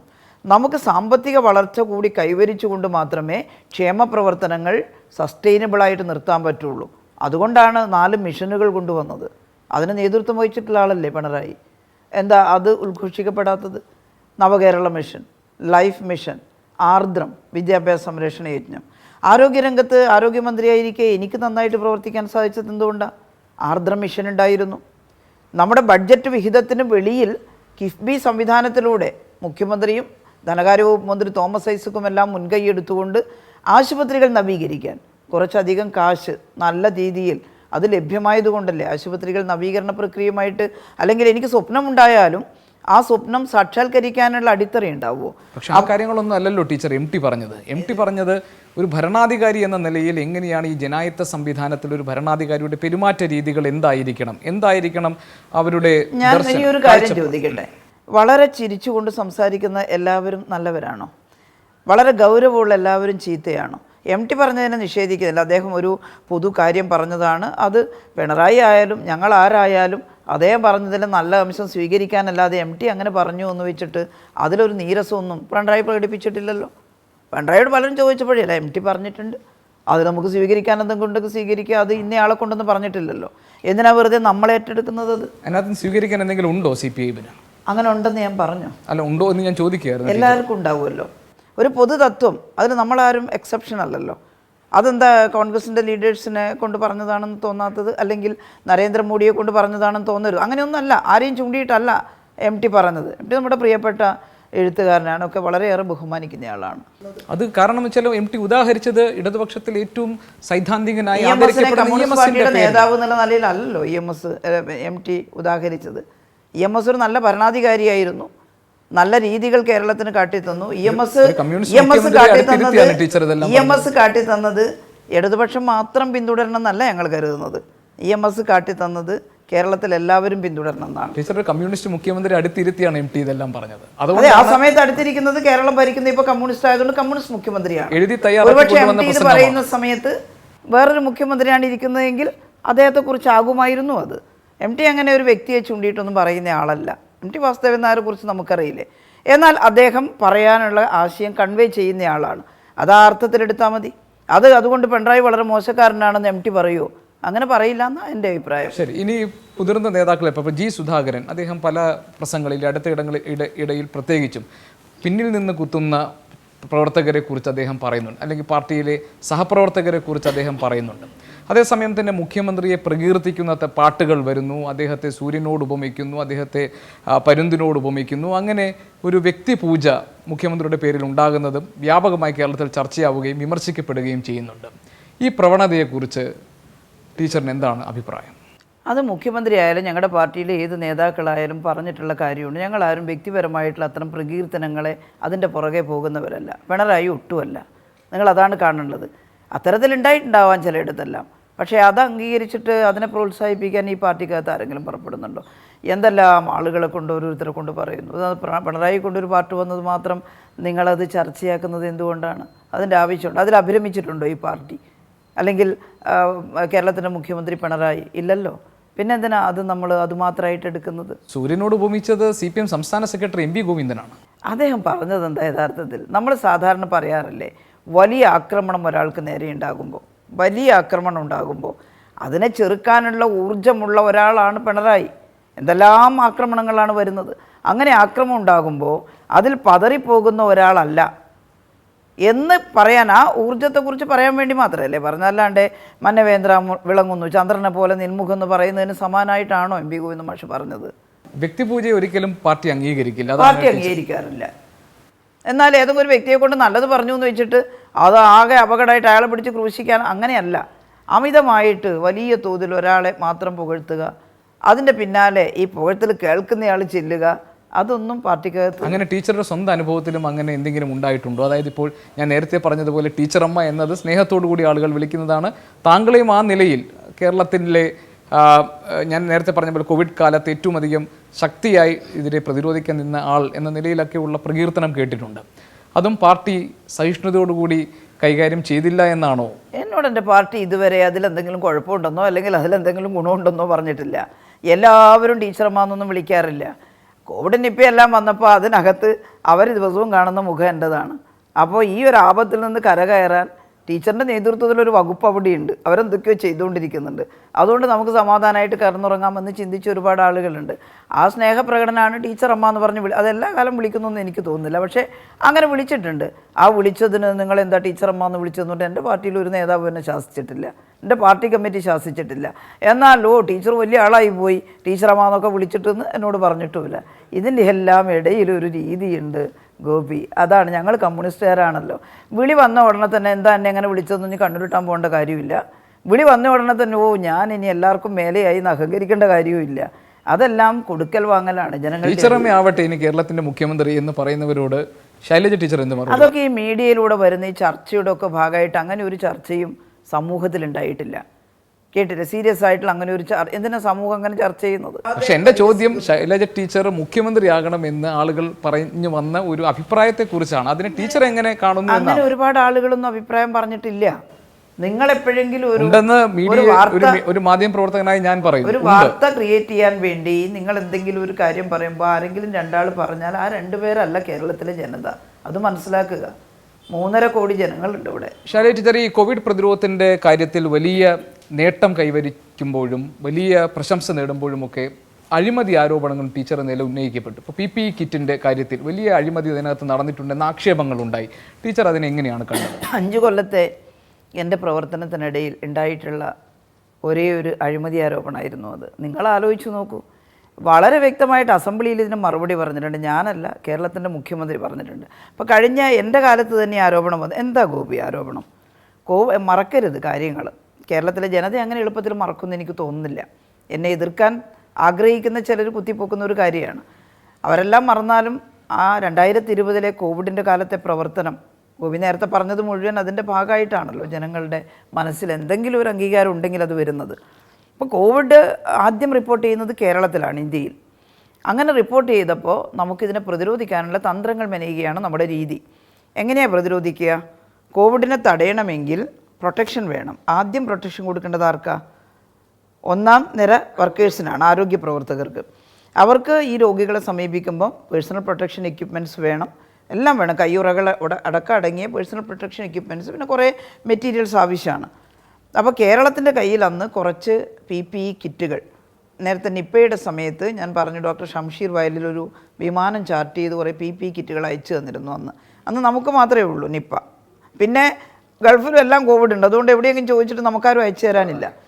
ഈ ഗ്ലോബൽ ഭൂലോകത്താകെ കോവിഡ് പടരാൻ തുടങ്ങിയപ്പോൾ ഈ മാർക്കറ്റിൽ നിന്ന് ഈ പേഴ്സണൽ പ്രൊട്ടക്ഷൻ എക്യുപ്മെൻറ്റ്സ് അപ്രത്യക്ഷമായി. ഞങ്ങൾ കമ്മ്യൂണിസ്റ്റുകാർ സാധാരണ പറയാറുണ്ട്, ക്ഷാമകാലം വരുമ്പോൾ പൂഴ്ത്തിവെപ്പും കരിഞ്ചന്തയും ഉണ്ടാവുമെന്ന്. അത് വെറുതെ അല്ല, ഉള്ള വസ്തുത പറയുന്നതാണ്. അപ്പോൾ കോവിഡ് അങ്ങ് പടരാൻ തുടങ്ങി, എല്ലാ സംസ്ഥാനത്തും വന്നു. എല്ലാവരുടെയും വരുമ്പോഴേക്കും മാർക്കറ്റിൽ നിന്ന് PPE കിറ്റ് അപ്രത്യക്ഷമാവാൻ തുടങ്ങി. അപ്രത്യക്ഷം തീർന്നു, എക്സോസ്റ്റ് ചെയ്തു എന്ന് പറയാം. പിന്നെ കുറച്ച് സ്റ്റോക്കുള്ളത് ഒരു കമ്പനിയുടെ അടുത്ത് ഒരുപാട് ആളുകൾ 100 രൂപക്ക് 200 രൂപക്കൊക്കെ അവിടുന്ന് ഇവിടുന്ന് സ്റ്റിച്ച് ചെയ്തതുണ്ട്. അതൊന്നും വാങ്ങിക്കൂടാ. ഇതിൻ്റെ ക്വാളിറ്റി വളരെ പ്രധാനപ്പെട്ട ഘടകമാണ്. അപ്പോൾ ഒരു കമ്പനിയുടെ അടുത്ത് KMSCLൻ്റെ പ്രവർത്തകനോട് വന്നിട്ട് പറഞ്ഞു, മാഡം ഇങ്ങനെ PPE കിറ്റ് തീരാൻ പോകണേ, നമുക്കൊരു 4 ദിവസത്തേക്കും കൂടിയേ ഉള്ളൂ. അപ്പോൾ ഞങ്ങൾ അന്വേഷിച്ച് നോക്കുമ്പോൾ ഒരേ ഒരു കമ്പനീൻ്റെ അടുത്താണ് നമുക്ക് കുറച്ച് കിറ്റ് ഉള്ളത്. ഞാൻ പറഞ്ഞു പെട്ടെന്ന് ഓർഡർ ചെയ്യൂ. അല്ല, അതിന് വില കൂടുതലാണ്, അവർ വില കയറ്റി. സ്വാഭാവികമായിട്ട് ഇല്ലയെന്ന് കണ്ടപ്പോൾ ഡിമാൻഡ് കൂടുമ്പോൾ അവർ വില കൂട്ടി. അങ്ങനെ വില കൂട്ടിയിട്ട് വാങ്ങണോ വേണ്ടയോ? അത് ഞങ്ങളുടെ കോർ കമ്മിറ്റി, ആരോഗ്യവകുപ്പ് മാത്രമല്ല, ചീഫ് സെക്രട്ടറിയുടെ നേതൃത്വത്തിലൊരു കോർ കമ്മിറ്റി രൂപീകരിച്ചിട്ടുണ്ട്. എല്ലാ വകുപ്പിൻ്റെ തലവന്മാരുമായിട്ടുള്ള ഉദ്യോഗസ്ഥന്മാർ, IAS ഓഫീസർമാർ, അവർ ഡിസ്കസ് ചെയ്തു എന്താ ചെയ്യേണ്ടത്. ഒരേ ശബ്ദത്തിൽ എല്ലാവരും പറഞ്ഞത് എന്താ? വളരെ പെട്ടെന്ന് വാങ്ങണം, സ്റ്റോക്ക് തീർന്നു പോയാൽ നമുക്ക് കിട്ടില്ല. ഈ കമ്പനിയാണെങ്കിൽ എല്ലാവർക്കും കൊടുക്കാൻ തയ്യാറാവുകയാണ്. അപ്പോൾ ഒരു 50,000 കിറ്റിന് നമുക്ക് ഓർഡർ ചെയ്യാം. ഇത് സ്വാഭാവികമായിട്ട് ഈ ഫയൽ എൻ്റെ മേശയിൽ വരുമല്ലോ, ആരോഗ്യവകുപ്പ് മന്ത്രി സൈൻ ചെയ്തിട്ട് വേണമല്ലോ കൊടുക്കാൻ. അപ്പോൾ ഈ ഫയൽ എൻ്റെ അടുത്ത് വന്നപ്പോൾ ഞാൻ ചോദിച്ചത് അല്ല 50,000 ഓർഡർ ചെയ്യുന്നുള്ളൂ. കാരണം ഒരു PPE കിറ്റ് ഒരാൾക്ക് 4 മണിക്കൂറിൽ കൂടുതൽ ഉപയോഗിക്കാൻ പറ്റില്ല. ഒരു തവണ ഉപയോഗിച്ചത് കഴുകി വൃത്തിയാക്കിയിട്ട് ഉപയോഗിക്കാൻ പറ്റില്ല, അത് നശിപ്പിക്കലേ നിവൃത്തിയുള്ളൂ. പേഷ്യൻസിൻ്റെ എണ്ണം നമ്മൾ പ്രതിരോധിക്കുന്നുണ്ട്, പക്ഷേ എന്നാലും ഇത് കണ്ടമാനം കൂടുകയോ കുറയോ അമേരിക്കയിലൊക്കെ അങ്ങ് കൂടി പോകുന്നതല്ലേ കാണുന്നത്, UK എല്ലാം. അപ്പോൾ നമുക്കിത് മതിയാവില്ലല്ലോ, എന്താ കൂടുതൽ ഓർഡർ ചെയ്യാത്തത്? അപ്പോൾ അവർ പറഞ്ഞു തരില്ല, 50,000 ഓർഡർ ചെയ്താൽ തന്നെ അവരുടെ അടുത്ത് കുറച്ചേ സ്റ്റോക്കുള്ളൂ, എല്ലാവരും ചോദിക്കുന്നുണ്ട്. അപ്പോൾ എല്ലാവരെയും തൃപ്തിപ്പെടുത്താൻ കമ്പനി കുറേശ്ശെ എല്ലാവർക്കും കൊടുക്കും. അവർ സ്ഥിരം കച്ചവടം നടത്തുന്നവരാണല്ലോ, നമുക്ക് മാത്രം തന്നാൽ പോരല്ലോ. അങ്ങനെ പറഞ്ഞു. ഞാൻ പറഞ്ഞു എന്നാലും 50,000 കിട്ടുമെന്ന് നോക്കണം. പക്ഷേ ഞങ്ങൾ ഓർഡർ ചെയ്തിട്ട് 15,000 കിറ്റാണ് കിട്ടിയത്, 1,500 രൂപ വെച്ചിട്ട്. എന്നാൽ മാർക്കറ്റിൽ ആ വിലക്കേ ഉള്ളൂ. 1,500 രൂപ വെച്ചിട്ട് 15,000 കിറ്റ് തന്നു. ഞങ്ങൾ ആ കിറ്റ് ഉപയോഗിച്ച് തുടങ്ങുമ്പോഴേക്കും മറ്റു ചില കമ്പനികൾ എവിടെയൊക്കെയുള്ള റോ മെറ്റീരിയൽസൊക്കെ എടുത്ത് ഇത് സ്റ്റിച്ച് ചെയ്തിട്ട് മാർക്കറ്റിലെത്തിക്കാൻ തുടങ്ങി. റോ മെറ്റീരിയൽസിന് നല്ല ക്ഷാമമുണ്ടായിരുന്നു. കാരണം ഇതിൻ്റെ ഒരു കേന്ദ്രം ചൈനയായിരുന്നു, റോ മെറ്റീരിയൽസ് വരുന്നത്. ചൈന ലോക്ക്ഡൗൺ കാരണം അടച്ചുപൂട്ടപ്പെട്ടപ്പോൾ കമ്പനികൾക്ക് റോ മെറ്റീരിയൽസ് കിട്ടുന്നതിലും കുറവ് വന്നു. എന്നാലും എവിടെ നോക്കിയോ ശേഖരിച്ചിട്ട് കുറേ മാർക്കറ്റിൽ എത്തിച്ചപ്പോൾ കുറച്ച് കുറഞ്ഞു, 860 രൂപയോളമായി. നേരത്തെ 500 താഴെ രൂപക്ക് കിട്ടിയതാണ്, 860ഓളം ആയപ്പോൾ ഞങ്ങൾ കൂടിയിരുന്നിട്ട് ആലോചിച്ചു എന്താ ചെയ്യേണ്ടത്. അപ്പോൾ മെഡിക്കൽ സർവീസ് കോർപ്പറേഷൻ പറഞ്ഞു നമുക്കിത് ക്യാൻസൽ ചെയ്യാം, ബാക്കിയുള്ളത് 35,000 ഓർഡർ. അപ്പോൾ ഞാൻ ചോദിച്ചു ബ്രീച്ച് ഓഫ് കോൺട്രാക്റ്റോ മറ്റോ ആവുമോ, ഇങ്ങനെ ക്യാൻസൽ ചെയ്യാൻ അവർ സമ്മതിക്കും? നമ്മൾ എടുക്കാമെന്ന് സമ്മതിച്ച് സൈൻ ചെയ്ത് വാങ്ങാൻ തീരുമാനിച്ചതല്ലേ, കരാറുണ്ടാക്കിയതല്ലേ, അവർക്ക് റൈറ്റ് ഉണ്ടല്ലോ ആ കരാറുണ്ടാക്കി 50,000 ഈ വിലക്ക് എടുക്കണം നമ്മൾ എന്നുള്ളതിന്. പക്ഷേ KMSCL പറഞ്ഞു ഇല്ല, നമുക്ക് സ്ഥിരമായിട്ട് സപ്ലൈ ചെയ്യുന്നവരൊക്കെ ആണല്ലോ, അപ്പോൾ അവരോട് കാര്യം പറഞ്ഞാൽ മനസ്സിലാവും, അവർ ബാക്കിയുള്ളത് റദ്ദ് ചെയ്ത് തരുമെന്നാണ് കരുതുന്നതെന്ന് സംസാരിച്ചു. കമ്പനി സമ്മതിച്ചു. ബാക്കി 35,000 ഓർഡർ ക്യാൻസൽ ചെയ്തു. ഇത് വളരെ വ്യക്തമായിട്ട് അസംബ്ലിയിൽ മുഖ്യമന്ത്രി മറുപടി പറഞ്ഞതാണ്. അതിനകത്ത് ആർക്കും അവർ അഴിമതി ആരോപിക്കാൻ സാധിക്കുക? എന്നെ ഒരുപാട് പേര് വിളിച്ചു, സമൂഹത്തിൻ്റെ വിവിധ തുറകളിലുള്ളവർ. ടീച്ചർ ഒന്നുകൊണ്ടും പ്രശ്നമാക്കണ്ട, അന്ന് 1,500 രൂപ വെച്ചത് വാങ്ങിയിരുന്നില്ലെങ്കിൽ ആ 2 ആഴ്ച കാലം എത്രയോ നഴ്സുമാരും ഡോക്ടർമാരും കോവിഡ് പിടിപെട്ട് അവർക്ക് ബുദ്ധിമുട്ടുണ്ടാവുമായിരുന്നു. നമുക്ക് അവരെ പ്രൊട്ടക്റ്റ് ചെയ്യാൻ സാധിച്ചു. മാത്രമല്ല ചിലർ പറഞ്ഞു ടീച്ചർ 10 രൂപക്ക് കിട്ടിയിരുന്ന മാസ്ക് 150 രൂപക്ക് 200 രൂപക്ക് ഞങ്ങൾ വാങ്ങിയിട്ടുണ്ട് ഒരു ഘട്ടത്തിൽ. പക്ഷെ അത് നിന്നില്ല, ധാരാളം മാസ്ക് അവിടുന്ന് ഇവിടുന്ന് ഒക്കെ അടിച്ച് വരാൻ തുടങ്ങിയപ്പോൾ വീണ്ടും കുറഞ്ഞു. എന്നാലും 10 രൂപയുടെ മാസ്കിന് പൊതു മാർക്കറ്റിൽ 150 രൂപയൊക്കെ കൊടുക്കേണ്ടി വന്നിട്ടുണ്ട് ഒരു ക്രൈസിസ് വന്നുപെട്ട സമയത്ത്. അപ്പോൾ ഇത്രയും സുതാര്യമായ യാതൊരു തരത്തിലുള്ള അഴിമതിയുടെ ലാഞ്ചന പോലും ഇല്ലാത്ത, എന്നാൽ ഒരു ആരോഗ്യവകുപ്പ് മന്ത്രി എന്നുള്ള നിലയിൽ എൻ്റെ മുന്നിൽ വന്ന ഫയലിൽ വേണ്ട 500 രൂപയ്ക്കേ വാങ്ങാവൂ, അതുവരെ കാത്തിരിക്കുക എന്നീ ഫയലിൽ ഞാൻ എഴുതി വിട്ടാൽ ഞാനൊരു ആരോഗ്യമന്ത്രിയാണോ? നിങ്ങൾ ആലോചിച്ച് നോക്കൂ. ഒരു നിർണായക ഘട്ടത്തിൽ പണമല്ല, മുഖ്യമന്ത്രിയും പറഞ്ഞാൽ അതന്നെ, പണമല്ല, ആരോഗ്യ പ്രവർത്തകരുടെ ജീവൻ രക്ഷിക്കുക വളരെ പ്രധാനമാണ്. അതുകൊണ്ട് ഇത്തിരി വില കൂടിയാലും നമ്മളത് ശേഖരിച്ചേ മതിയാവുള്ളൂ. അത് മുഖ്യമന്ത്രിയുടെയോ ആരോഗ്യമന്ത്രിയുടെയോ ഒറ്റയ്ക്കുള്ള തീരുമാനമല്ല, കൂട്ടായ തീരുമാനമാണ്. ക്യാബിനറ്റിൽ ആലോചിച്ച് വരുമ്പോഴേക്കും ഈ ഓർഡർ പോയി പോകും, ഈ സ്റ്റോക്ക് പോകും. അതുകൊണ്ട് വാങ്ങിയിട്ട് ഒരു ക്രൈസിസ് ആണല്ലോ, ഒരു ക്രൈസിസിൻ്റെ ഘട്ടത്തിൽ ലോക്കൽ പർച്ചേസ് റൂള് വേവ് ചെയ്തുകൊണ്ട് കാര്യങ്ങൾ ശേഖരിക്കണമെന്നാണല്ലോ ലോക്കൽ പർച്ചേസ് മാനുവൽ അടക്കം നിർദ്ദേശിക്കുന്നത്. ഈ വലിയ ക്രൈസിസിൻ്റെ നിയമാവലികൾ പറയുന്നത് അതനുസരിച്ച് വളരെ വ്യക്തമാണ്. അതിനകത്ത് ഡിസാസ്റ്റർ മാനേജ്മെൻറ്റിൻ്റെ റൂള് ആ രീതിയിലാണ്. ഞങ്ങൾ അതല്ലാതെ ഒന്നും ചെയ്തിട്ടില്ല. എന്നിട്ട് ബാക്കി 35,000 അതിനേക്കാൾ കുറഞ്ഞ വിലക്ക് വാങ്ങി. പിന്നെയും മാർക്കറ്റിൽ വില കുറഞ്ഞു. അപ്പോൾ ആ കുറഞ്ഞ വിലക്ക് ക്വാളിറ്റി നോക്കും, അത് വാങ്ങി. എത്ര തരം വിലക്ക് വാങ്ങിയിട്ടുണ്ട്. എന്നിട്ട് അത് എടുത്ത് പൊക്കി പിടിച്ചിട്ട് 15,000 PPE, നിങ്ങൾ ആലോചിക്കണം, ലക്ഷക്കണക്കിന് PPE കിറ്റാണ് കോവിഡിൻ്റെ കാലത്ത് നമ്മൾ ഉപയോഗിച്ച് തീർത്തത്. അതിലൊരു 15,000 PPE കിറ്റ് മാർക്കറ്റിലില്ലാത്ത സമയത്ത് 1,500 രൂപ കൊടുത്ത് വാങ്ങി. എന്നാൽ പിന്നെ ഞങ്ങൾക്ക് 50,000 ആ വിലക്ക് വാങ്ങാൻ നിന്നാൽ കമ്പനിയോട് സഹകരിച്ചിട്ടാണെങ്കിൽ അങ്ങനെ നിൽക്കാമല്ലോ, ഞങ്ങൾ ഇതിനകത്ത് ക്യാൻസൽ ചെയ്യേണ്ട ആവശ്യമില്ലല്ലോ. അപ്പോൾ അത്ര സത്യസന്ധമായി ചെയ്തിട്ടുള്ളൊരു കാര്യം ശൈല ടീച്ചർ അഴിമതി കാണിച്ചു എന്ന് പറഞ്ഞാൽ കേരളത്തിലെ ജനസാമാന്യം അത് വിശ്വസിക്കുമെന്ന് ഞാൻ കരുതുന്നില്ല. കാരണം ഒരു തരിമ്പ് അതിനകത്ത് ഏതെങ്കിലും തരത്തിലുള്ള ക്രമക്കേടില്ല. ഞാനത് ജനങ്ങളോട് തുറന്നു പറഞ്ഞു. നമ്മളെല്ലാം ആർക്കും പരിശോധിക്കാൻ കഴിയുന്ന രീതിയിലാണ് കാര്യങ്ങൾ ചെയ്തിട്ടുള്ളത്. അതുകൊണ്ട് എനിക്കതിൽ യാതൊരു പക്ഷേ ഒച്ചപ്പാടുണ്ടാക്കാം. ലോകായുക്തയിൽ കൊടുത്ത ഉടനെ തന്നെ വലിയ ഹെഡിങ്, ശൈല ടീച്ചർക്കെതിരെ ലോകായുക്ത കേസെടുത്തു എന്ന് പറഞ്ഞു. സ്വാഭാവികമായിട്ടൊരു കേസ് കൊടുത്ത് അന്വേഷിക്കും. എന്താ കോടതികൾ പറയാമെന്നൊന്നും എനിക്ക് മുൻകൂട്ടി പറയാൻ പറ്റില്ല. പക്ഷേ ആര് പറഞ്ഞാലും എനിക്ക് കേരളത്തിലെ ജനങ്ങളോട് പറയാനുള്ളത് ഒരേ ഉത്തരമാണ്. അതിൽ 5 പൈസയുടെ അഴിമതിയല്ല, എങ്ങനെയെങ്കിലും മനുഷ്യൻ്റെ ജീവൻ രക്ഷിക്കുക എന്ന ഉത്തരവാദിത്വ ബോധമാണ് പ്രകടമാക്കിയിട്ടുള്ളത്. അത് അംഗീകരിക്കാൻ മഹാഭൂരിപക്ഷം കേരളീയരും തയ്യാറാവുമെന്ന് എനിക്ക് കുറച്ച് വിശ്വാസമുണ്ട്. ടീച്ചർ നേരത്തെ പറഞ്ഞതുപോലെ പാർട്ടിക്കകത്ത് എന്താണ് നടക്കുന്നതെന്ന് ഒരുപക്ഷെ ഞങ്ങൾക്കാർക്കും അറിയില്ല. പക്ഷേ പാർട്ടിക്ക് പുറത്ത് നടക്കുന്ന ചർച്ചകളും അതുമായി ബന്ധപ്പെട്ടിട്ട് നടക്കുന്ന ഊഹാപോഹങ്ങളും ഒക്കെ മാധ്യമങ്ങളുടെ ശ്രദ്ധയിലേക്ക് വരും. ഇപ്പം അങ്ങനെ ഒന്ന് കേട്ടതാണ്, ഇപ്പോൾ പിണറായി വിജയൻ്റെ ഒരു ഗുഡ് ലിസ്റ്റിൽ ശൈലജ ടീച്ചർ ഇല്ല. അങ്ങനെ അതിനെ ഇപ്പോൾ ഏറ്റവും ഒടുവിൽ ഇപ്പോൾ താങ്കളുടെ മണ്ഡലത്തിൽ മട്ടന്നൂരിൽ നവകേരള സദസ്സ് വന്നപ്പോൾ മുഖ്യമന്ത്രി അദ്ദേഹം പറഞ്ഞത് ഇവിടെ ദിവസവും ആളുകളെ കാണുന്ന അധ്യക്ഷയ്ക്ക് കുറച്ച് കൂടുതൽ സംസാരിക്കേണ്ടി വന്നു. അതൊരു അവഹേളന സ്വഭാവമുള്ള ഒരു പരാമർശമായി വ്യാഖ്യാനിക്കപ്പെട്ടു. അതായത് 20 മിനിറ്റ് വരെ MLA സംസാരിക്കണമെന്ന് തീരുമാനമെടുത്തത് ഞങ്ങൾ ആലോചിച്ചുകൊണ്ടാണ്. അതായത് മണ്ഡലത്തിലെ കാര്യങ്ങളെല്ലാം പറയാൻ ഈ സമയക്രമമൊക്കെ നിശ്ചയിക്കുമല്ലോ ഗവൺമെൻറ് അങ്ങനെ ഒരു തീരുമാനം, ഗവൺമെൻറ് പ്രോഗ്രാമാണല്ലോ ഇത്. അപ്പോൾ അതിൻ്റെ സമയക്രമമൊക്കെ നിശ്ചയിച്ചു. 20 മന്ത്രിമാർ വരും, അതിലൊരു 3 മന്ത്രിമാർ പിന്നെ സംസാരിക്കും, പിന്നെ മുഖ്യമന്ത്രി സംസാരിക്കും. അതിനു മുമ്പ് അധ്യക്ഷ പ്രസംഗം എന്നുള്ളതിൽ MLA മണ്ഡലത്തിലെ കാര്യങ്ങളെല്ലാം പറഞ്ഞുകൊണ്ട് ഒരു 20 മിനിറ്റ് വരെ സംസാരിക്കാം. ഞാനൊരു 10-14 മിനിറ്റാണ് സംസാരിച്ചത്. അവിടെ കുറച്ച് വൈകി, ജാതിയെത്താനും വൈകിയിരുന്നു, ഈ യാത്രയെത്താനും വൈകിയിരുന്നു. പക്ഷേ മുഖ്യമന്ത്രി വന്ന് നോക്കുമ്പം ഈ നിശ്ചയിക്കപ്പെട്ട മന്ത്രിമാരിൽ ഒരാൾ സംസാരിച്ചിട്ടില്ല. മറ്റു മന്ത്രിമാർ നീട്ടി സംസാരിച്ചിട്ടൊന്നുമില്ല കേട്ടോ. ആദ്യം സംസാരിച്ച 2 മന്ത്രിമാരും അധികം ഒന്നും പറഞ്ഞില്ല, 10-25 മിനിറ്റ് വീതമൊക്കെ പറഞ്ഞിട്ടുള്ളൂ. പിന്നെ കൂടുതൽ സംസാരിച്ചിട്ടില്ല. പക്ഷേ ഒരാൾക്ക് സ്വാഭാവികമായിട്ടും വന്ന വൈകലിൻ്റെ ഭാഗമായിട്ട് ഒരാൾക്ക് സംസാരിക്കാൻ സമയം കിട്ടിയില്ല. മുഖ്യമന്ത്രി വരുമ്പോഴേക്ക് പ്രസംഗം എല്ലാം തീർത്തിട്ട് മുഖ്യമന്ത്രി സംസാരിച്ച് പോവുക, ഇതാണ് ഇതിൻ്റെ ഷെഡ്യൂള്. മുഖ്യമന്ത്രി വന്നപ്പോൾ ആരോ പറഞ്ഞു ടീച്ചറിൻ്റെ പ്രസംഗം ലേശം നീണ്ടുപോയി എന്ന്. മുഖ്യമന്ത്രി കേട്ടിട്ടില്ലല്ലോ ഞാൻ പറയുന്നത്, അദ്ദേഹത്തോട് കേട്ടിട്ടില്ലല്ലോ, പറഞ്ഞിട്ടുണ്ടാവണം, അല്ലാണ്ട് അദ്ദേഹം അറിയില്ലല്ലോ. സ്വാഭാവികമായിട്ടും അദ്ദേഹം പറഞ്ഞു അവനവൻ്റെ മണ്ഡലമല്ലേ ഇത്, ആളുകളെല്ലാം കണ്ടപ്പോൾ നിങ്ങൾ MLA കുറേ അധികം സംസാരിക്കണമെന്ന് തോന്നി, അതുകൊണ്ട് ഒരാൾ ഈ ഷെഡ്യൂൾ ലേശം മാറ്റം വന്നു എന്നുള്ളത് പറഞ്ഞു. അത്രേ അദ്ദേഹം പറഞ്ഞിട്ടുള്ളൂ. പക്ഷേ എനിക്കും അത് സ്റ്റേജിൽ നിന്നൊന്നും മനസ്സിലായിട്ടില്ല എന്താ പറഞ്ഞത്. സ്റ്റേജിൽ നല്ലോണം കേൾക്കുന്നുണ്ടായിരുന്നില്ല. അപ്പോൾ പിറ്റേന്ന് മാധ്യമങ്ങളിലൊക്കെ ഇങ്ങനെയെല്ലാം ശകാരിച്ച് വഴക്ക് പറഞ്ഞു എന്നെല്ലാം വന്നപ്പോൾ എനിക്കൊരു വിഷമമായി. കാരണം അങ്ങനെ പറയാനിടയില്ലല്ലോ. CM അങ്ങനെ CM ഉള്ള സമയത്ത് ഞാൻ സംസാരിച്ചു, പക്ഷേ CM തന്നെ അത് ക്ലിയർ ചെയ്തു. പിറ്റത്തെ ദിവസം അദ്ദേഹം പറഞ്ഞല്ലോ, നിങ്ങൾക്കൊരു വിചാരമുണ്ട് ശൈലജ ടീച്ചറെ കുറിച്ച് ഞാൻ എന്തെങ്കിലും കുറ്റം പറയുന്നു, അത് ശൈലജ ടീച്ചറെ അടുത്ത് പോലും ചിലവാവില്ല കേട്ടോ എന്ന് അദ്ദേഹം പറഞ്ഞില്ലേ.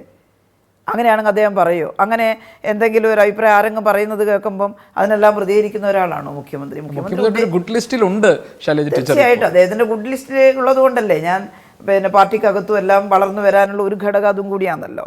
ഒരു വ്യക്തിയുടെ മാത്രമല്ല, അദ്ദേഹം പാർട്ടിയുടെ പ്രബലനായൊരു നേതാവാണ്. ഞങ്ങളെല്ലാം അതിൻ്റെ താഴെ വളർന്നു വന്നിട്ടുള്ളവരാ. അദ്ദേഹത്തിൻ്റെ ഗുഡ് ലിസ്റ്റിൽ അല്ലേ, ഒരാളിൻ്റെ ഗുഡ് ലിസ്റ്റും ബാഡ് ലിസ്റ്റൊന്നും ഇല്ല പാർട്ടിക്കകത്ത്. പക്ഷേ എന്നാലും ഒരു ശൈലജ ടീച്ചർ വളരെ ശരിയല്ല, അത്ര പ്രവർത്തിക്കാൻ കൊള്ളാത്ത ഒരാളാണെന്ന് എപ്പോഴെങ്കിലും മുഖ്യമന്ത്രി പറഞ്ഞിട്ടുണ്ടോ? എന്നെക്കുറിച്ച് പറയുന്ന അവസരത്തിലല്ല അദ്ദേഹം പറഞ്ഞത് എന്താ, ഏൽപ്പിച്ചു കൊടുത്ത ഉത്തരവാദിത്വം ഏറ്റവും ഭംഗിയായി നിർവഹിച്ചിട്ടുള്ള ആളാണ് ശൈലജ ടീച്ചർ. പാർട്ടി ഉത്തരവാദിത്വം ഏൽപ്പിക്കുന്നു, അത് ഏത് ഘടകത്തിലായാലും നിർവഹിക്കുന്നു. എന്നാൽ എല്ലാം പൂർത്തിയായ ഒരാളാണ് ഞാൻ. എനിക്കൊരുപാട് പിഴവുകളൊക്കെ പറ്റാം, എന്നിട്ട് പോലും ഏൽപ്പിക്കുന്ന ഉത്തരവാദിത്വം നന്നായിട്ട് നിർവഹിക്കുന്ന ഒരാളാണെന്നല്ലേ മുഖ്യമന്ത്രി പറഞ്ഞിട്ട്. അതല്ലാതെ എവിടെയെങ്കിലും പറഞ്ഞോ ശൈലജ ടീച്ചർ പറ്റുമായിരുന്നില്ല, ഒന്നും ചെയ്തിട്ടില്ല എന്ന് എവിടെയെങ്കിലും പറഞ്ഞോ? ടീച്ചർ ഈ കുറഞ്ഞ ഏതാണ്ട് ഒരു 4-5 ദിവസങ്ങൾക്ക് മുൻപ് ഗോപിനാഥ് മുതുകാടിൻ്റെ മാജിക് പ്ലാനറ്റിൽ ജോലി ചെയ്തിട്ട് ഭിന്നശേഷിക്കാരനായ ഒരു ഷിഹാബ് വാർത്താ സമ്മേളനം നടത്തി. ആ ചെറുപ്പക്കാരൻ പറഞ്ഞത് അയാൾക്ക് അവിടെ നിന്ന് ജോലി പോകാൻ കാരണം ശൈലജ ടീച്ചർ പറഞ്ഞിട്ടാണ് എന്ന് ഗോപിനാഥ് മുതുകാട് അയാളോട് പറഞ്ഞു എന്നാണ്. ടീച്ചറുടെ പേര് അതിലേക്ക് വലിച്ചിഴക്കപ്പെട്ടു. ഗോപിനാഥ് അങ്ങനെ പറയാൻ യാതൊരു ഇടയില്ല. കാരണം ഒപ്പം എനിക്ക് ഡിഫറൻ്റ്ലി ആർട്സ് സ്റ്റഡീസ് അതായത് സ്കൂൾ അദ്ദേഹത്തിൻ്റെ അവിടെ ടീച്ചർ എനിക്കൊന്ന് ടീച്ചറിൻ്റെ ഒരു ഭരണകാലത്താണ് സാമൂഹ്യനീതി വകുപ്പിൽ നിന്നൊക്കെ സഹായം അദ്ദേഹത്തിന് കിട്ടിയിട്ടുണ്ട്. പക്ഷേ ഒരുപാട് ഭിന്നശേഷിക്കാരുടെ മാതാപിതാക്കൾ ഒരുപാട് പരാതികളുമായിട്ട് രംഗത്ത് വരുന്നത്. നിങ്ങളൊരു വ്യക്തമായിട്ടുള്ള ഒരു അന്വേഷണമോ അല്ലെങ്കിൽ ഒന്ന് ആ സ്ഥലം സന്ദർശിച്ച് മനസ്സിലാക്കുകയോ ചെയ്യുന്നത് നന്നായിരിക്കുമെന്ന് എനിക്ക് തോന്നുന്നു. ഞാൻ സാമൂഹ്യനീതി വകുപ്പ് മന്ത്രിയായിരിക്കുന്ന സമയത്ത് മുതുകാടനെ സമീപിച്ചിരുന്നു. അദ്ദേഹം പറഞ്ഞു, ടീച്ചർ നമുക്ക് ഈ ഭിന്നശേഷിയുള്ള കുട്ടികളെ എന്തോ ഒരു വിഷമാണ് അവരുടെ അമ്മമാർ സഹിക്കുന്നത്. നമുക്ക് ആലോചിച്ച് നോക്കൂ, നിങ്ങൾ ചില കുട്ടികൾ വളരെ ഇതായിട്ട് ദേഷ്യപ്രകൃതികളുണ്ട്, പിന്നെ രക്ഷിതാക്കളെ അടിക്കുകയൊക്കെ ചെയ്യുന്നത്. കാരണം കുട്ടികൾക്ക് അറിയില്ല, അവരുടെ ബ്രെയിൻ ആ രീതിയിലാണ് പ്രവർത്തിക്കുന്നത്.